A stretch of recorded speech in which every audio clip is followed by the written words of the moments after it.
Hey guys, can you believe it's Friday already? Hope you're in for a great weekend. Listen, we've been talking in 2 Samuel chapter 19 today, and over the course of the next couple of chapters, it's quite intriguing. There are some really interesting people that come into the story of David's life, particularly at the very end. There's a man by the name of Barzillai. Hope I pronounced that okay. But Barzillai was a man who came into David's life just when David needed him the most. And he was a wealthy man. And when David needed help, he'd run away to get away from the people who were in rebellion with Absalom.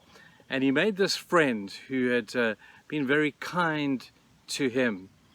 And David came to Barzillai and said to him, I want you to cross the Jordan River with me as I go back to become again the king in Israel. And Barzillai said, David, look at me. I'm over 80 years old. I don't have much life left, but I've had a good life and I've enjoyed it. And I have so enjoyed my relationship with you. I've so enjoyed all that we have been through.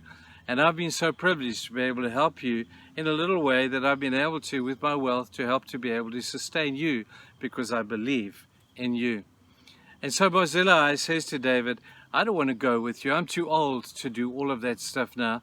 Leave me and let me get ready to go to heaven. But I have another man who I think that you should take with you. And it's almost like a succession plan. He's setting the succession plan up to work with David and to become part of David's kingdom.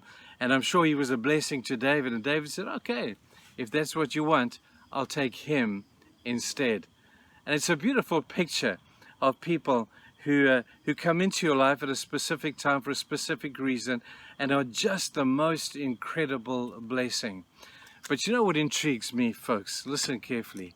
Is I look around the churches today and I see many great men who have poured their lives into the kingdom, who have gone into some kind of retirement or semi-retirement mode, who have left churches because churches are always looking for the young whippersnapper with the t-shirt and the, and the skinny jeans kind of guy, And I say that with kindness, but the churches are looking for these young guys, and they put these old guys, I think, out to pasture far too soon. Because your best years should be your last years. Your best years are years where you've got so much information and so much experience that needs to be passed on in wisdom to the next generation. And when we put these older guys out to pasture, all of a sudden we're losing a great resource in our churches. And my heart goes out to some of these people because they haven't earned great salaries while they've been around. They've been pouring their lives into the kingdom, and everybody knows that what we do, we do it for the kingdom, and it's a wonderful thing. We take nothing away from that. But I think we should spend time honoring some of these older pastors and their wives for all that they have done for the cause of the kingdom. That they've come in, they've served, they've been like David, they served their purpose for their generation. Wouldn't it be great if we were able to just make a list of the people that we know, of people who are hitting the 70s and the 80s and who have just poured their lives in the kingdom, and just do something, guys, to honor those good people around you. I just think of some beautiful people. I think of my pastor when I was a teenager. Cyril Yessen was his name.